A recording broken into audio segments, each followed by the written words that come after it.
Griphook held the door open for them. Harry, who had expected to see more marble, was surprised. They were in a narrow stone passageway lit with flaming torches. It sloped steeply downward, and there were little railway tracks on the floor. Griphook whistled, and a small cart came hurtling up the tracks toward them. They climbed in, Hagrid with some difficulty, and they were off. At first they just hurtled through a maze of twisting passages. Harry tried to remember left, right, left, middle, fork, right, left, but it was impossible. The rattling cart seemed to know its own way because Griphook wasn't steering. Harry's eyes stung as the cold air rushed past them, but he kept them wide open. Once he thought he saw a burst of fire at the end of a passage and twisted around to see if it was a dragon, but too late. They plunged even deeper, passing an underground lake where huge stalactites and stalagmites grew from the ceiling and floor. "I never know," Harry called to Hagrid over the noise of the cart. "What's the difference between a stalagmite and a stalactite?" "Stalagmite's got an M in it," said Hagrid. "And don't ask me questions just now. I think I'm going to be sick." He did look very green. And when the cart stopped, at last beside a small door in the passage wall, Hagrid got out and had to lean against the wall to stop his knees from trembling. Griphook unlocked the door. A lot of green smoke came billowing out, and as it cleared, Harry gasped. Inside were mounds of gold coins, columns of silver, heaps of little brown knuts. "All yours," smiled Hagrid. All Harry's? It was incredible. The Dursleys couldn't have known about this, or they'd have had it from him faster than blinking. How often had they complained about how much Harry cost them to keep? And all the time there had been a small fortune belonging to him buried deep under London. Hagrid helped Harry to pile some of it into a bag. "The gold ones are galleons," he explained. 7 silver sickles to a galleon and 29 knuts to a sickle. It's easy enough. Right. That should be enough for a couple of terms. We'll keep the rest safe for you." He turned to Griphook. "Vault 713 now. Please, and can we go a bit more slowly?" "One speed only," said Griphook. They were going even deeper now and gathering speed. The air became colder and colder as they hurtled round tight corners. They went rattling over an underground ravine, and Harry leaned over the side to try and see what was down at the dark bottom, but Hagrid groaned and pulled him back by the scruff of his neck. Vault 713 had no keyhole. "Stand back," said Griphook importantly. He stroked the door gently with one of his long fingers, and it simply melted away. "If anyone but a Gringotts goblin tried to do that, they'd be sucked through the door and trapped in there," said Griphook. "How often do you check to see if anyone's inside?" Harry asked. "About once every 10 years, said Griphook with a rather nasty grin. Something really extraordinary had to be in this top security vault, Harry was sure, and he leaned forward eagerly, expecting to see fabulous jewels at the very least. But at first he thought it was empty. Then he noticed a grubby little package wrapped up in brown paper lying on the floor. Hagrid picked it up and tucked it deep inside his coat.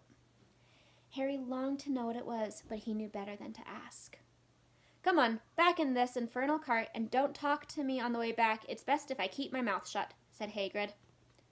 One wild cart ride later, they stood blinking in the sunlight outside Gringotts. Harry didn't know where to run first. Now that he had a bag full of money, he didn't know how many galleons there were to a pound, to know he was holding more money than he had ever had in his whole life. More money than even Dudley had ever had. "Might as well get your uniform," said Hagrid, nodding toward Madame Milkin's robes for all occasions. "Listen, Harry, would you mind if I slipped off for a pick-me-up in the Lakey Cauldron? I hate them Gringotts carts." He still did look a bit sick, so Harry entered Madame Milkin's shop alone, feeling nervous. Madame Milkin was a squat, smiling witch dressed in all mauve. "Hogwarts, dear," she said, when Harry started to speak. "Got a lot here. Another young man, being fitted up just now, in fact." In the back of the shop, a boy with a pale, pointed face was standing on a footstool, while a second witch pinned up his long black robes. Madame Milkin stood Harry on one stool next to him, slipped a long robe over his head, and began to pin it to the right length. "Hello," said the boy. "Hogwarts, too?" "Yes," said Harry. My father's next door buying my books, and mother's up the street looking at wands, said the boy. He had a bored, drawling voice. Then I'm going to drag them off to look at racing brooms.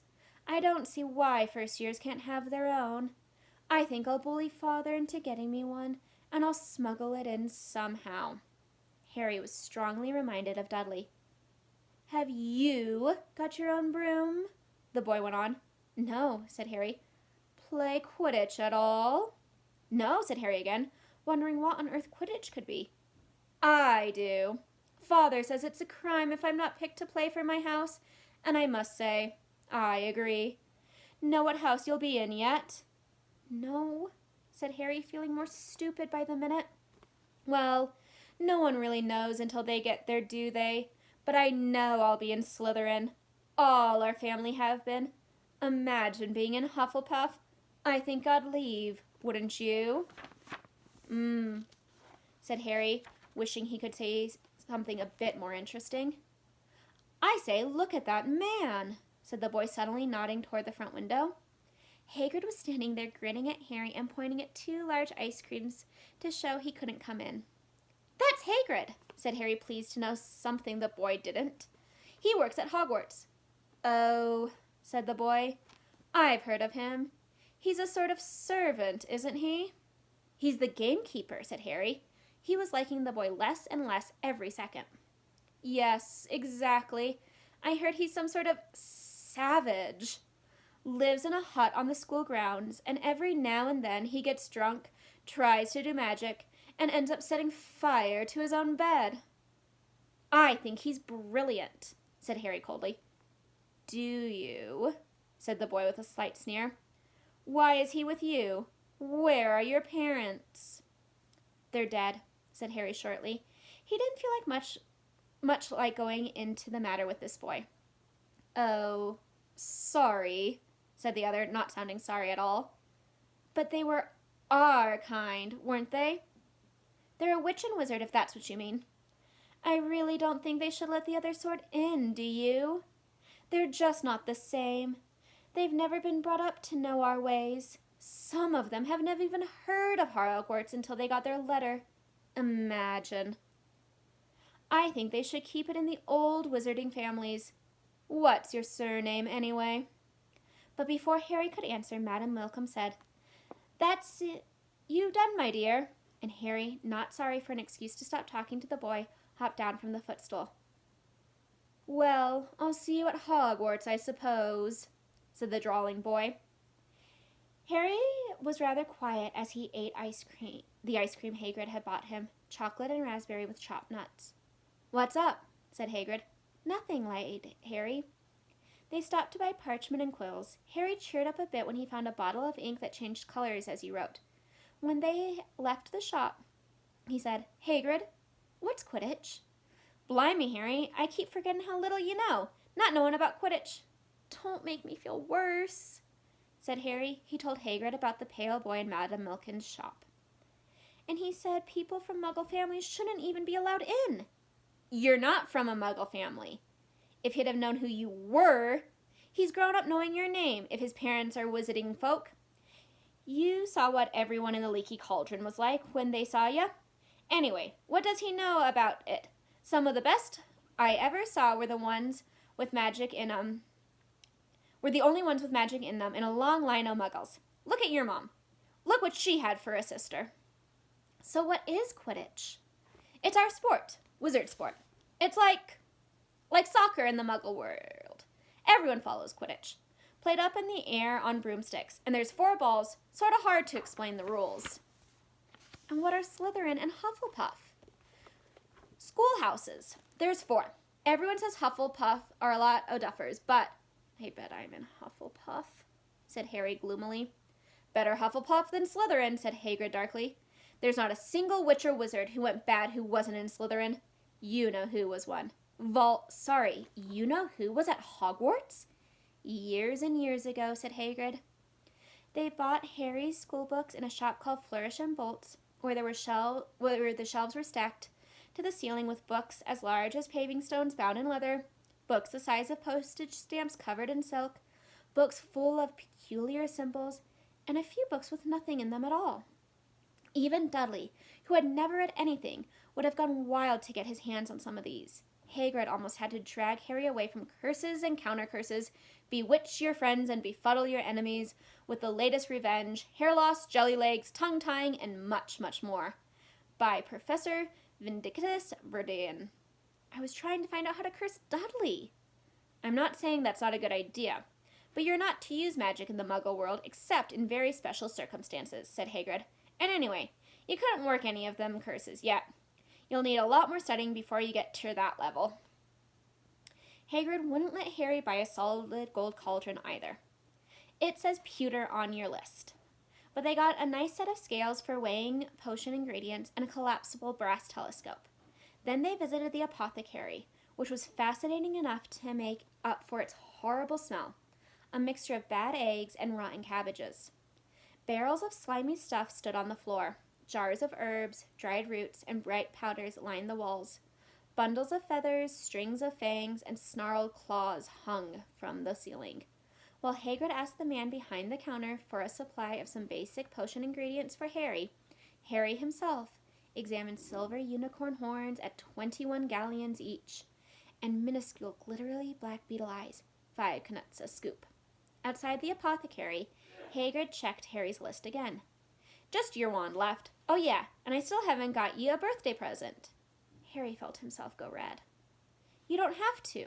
I know I don't have to. Tell you what, I'll get your animal. Not a toad. Toads went out of fashion years ago. You'd be laughed at. And I don't like cats. They make me sneeze. I'll get you an owl. All the kids want owls. They're dead useful carrying your mail and everything. 20 minutes later, they'd left Elop's Owl Emporium, which had been dark and full of rustling and flickering, jewel-bright eyes. Harry now carried a large cage that held a beautiful snowy owl, fast asleep with her head under her wing. He couldn't stop stammering his thanks, sounding just like Professor Quirrell. Don't mention it, said Hagrid gruffly. Don't expect you had a lot of presents from the Dursleys. Just Ollivanders left now. Only place for wands, Ollivanders. And you gotta have the best wand. A magic wand. This is what Harry had really been looking forward to. The last shop was narrow and shabby. Peeling gold letters over the door read, Ollivanders, maker of fine wands since 382 BC. A single wand lay on a faded purple cushion in the dusty window. A tinkling bell rang somewhere in the depths of the shop as they stepped inside. It was a tiny place, empty except for a single spindly chair that Hagrid sat on to wait. Harry felt strangely as though he had entered a very strict library. He swallowed a lot of new questions that had just occurred to him and looked instead at the thousands of narrow boxes piled neatly right up to the ceiling. For some reason, the back of his neck prickled. The very dust and silence here seemed to tingle with some secret magic. Good afternoon, said a soft voice. Harry jumped. Hagrid must have jumped too, because there was a loud crunching noise and he got quickly off the spindly chair. An old man was standing before them, his wild, pale eyes shining like moons through the gloom of the shop. Hello, said Harry awkwardly. Yes, said the man. Yes, yes. I thought I'd be seeing you soon, Harry Potter. It wasn't a question. You have your mother's eyes. It seems only yesterday she was in here herself buying her first wand, 10¼ inches long, swishy, made of willow, nice wand for charm work. Mr. Ollivander moved closer to Harry. Harry wished he would blink. Those silvery eyes were a bit creepy.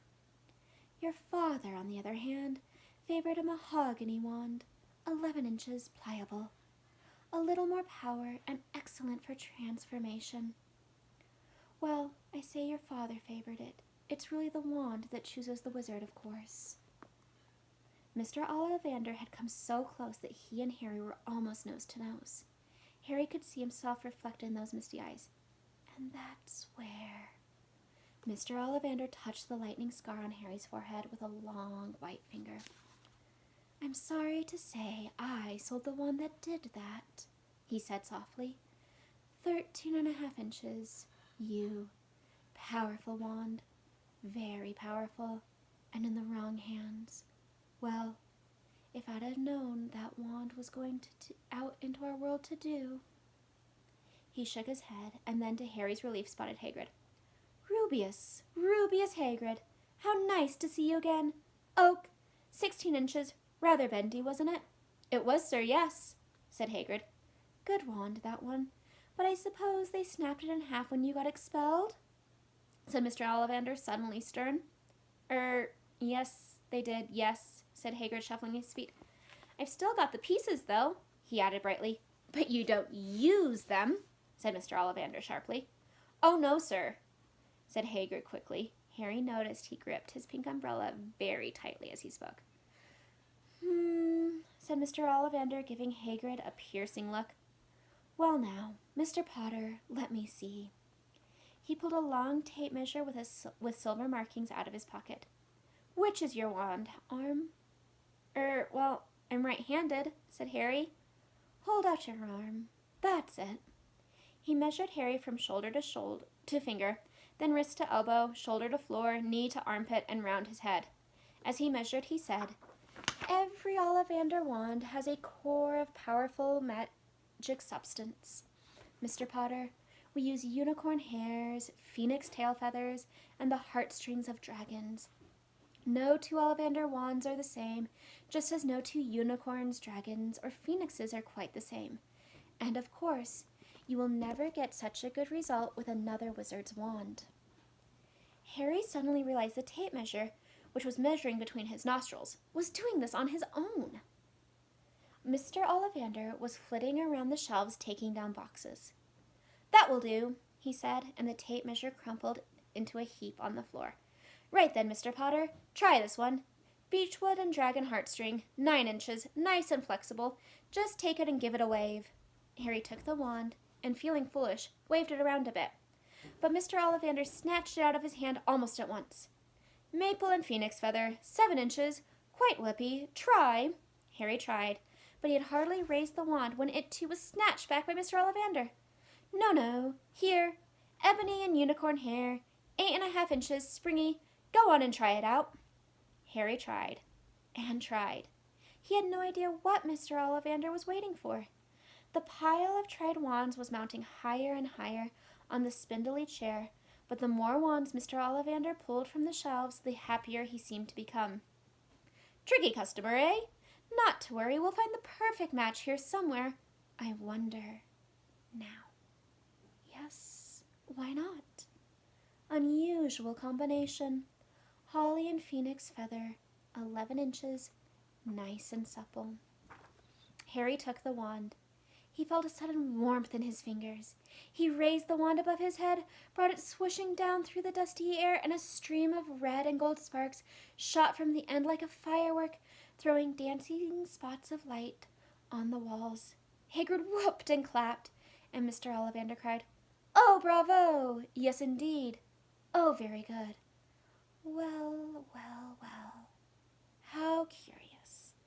How very curious. He put Harry's wand back into its box and wrapped it in brown paper, still muttering, Curious. Sorry, said Harry, but what's curious? Mr. Ollivander fixed Harry with his pale stare. I remember every wand I've ever sold, Mr. Potter. Every single wand. It so happens that the phoenix whose tail feather is in your wand gave another feather. Just one other. It is very curious indeed that you should be destined for this wand when its brother gave you that scar. Harry swallowed. Yes, 13.5 inches, you. Curious indeed how these things happened. The wand chooses the wizard, remember. I think we must expect great things from you, Mr. Potter. After all, he who must not be named did great things. Terrible, yes, but great. Harry shivered. He wasn't sure he liked Mr. Ollivander too much. He paid 7 gold galleons for his wand, and Mr. Ollivander bound them from his shop. The late afternoon sun hung low in the sky as Harry and Hagrid made their way back down Diagon Alley. Back through the wall, back through the leaky cauldron, now empty. Harry didn't speak at all as they walked down the road. He didn't even notice how much people were gawking at them on the underground, laden as they were with all their funny-shaped packages. With the snowy owl asleep in its cage on Harry's lap, up another escalator, out into Paddington Station. Harry only realized where they were when Hagrid tapped him on the shoulder. "Got time for a bite to eat before your train leaves," he said. He bought Harry a hamburger, and they sat down on plastic seats to eat them. Harry kept looking around. Everything looked so strange somehow. "You all right, Harry? You're very quiet," said Hagrid. Harry wasn't sure he could explain. He had just had the best birthday of his life, and yet... He chewed his hamburger, trying to find the words. "Everyone thinks I'm special," he said at last. "All those people in the leaky cauldron, Professor Quirrell, Mr. Ollivander, but I don't know anything about magic at all. How can they expect great things? I'm famous, and I can't even remember what I'm famous for. I don't know what happened when the night my parents died." Hagrid leaned across the table. Behind the wild beard and eyebrows, he wore a very kind smile. "Don't worry, Harry. You'll learn fast enough. Everyone starts at the beginning at Hogwarts. You'll be just fine. Just be yourself. I know it's hard. You've been singled out, and that's always hard. But you'll have a great time at Hogwarts. I did. Still do, matter of fact." Hagrid helped Harry onto the train that would take him back to the Dursleys, then handed him an envelope. "Your ticket for Hogwarts," he said. "1st of September, King's Cross. It's all on your ticket. Any problems with the Dursleys, send me a letter with your owl. She'll know where to find me. See you soon, Harry." The train pulled out of the station. Harry wanted to watch Hagrid until he was out of sight. He rose in his seat and pressed his nose against the window, but he blinked, and Hagrid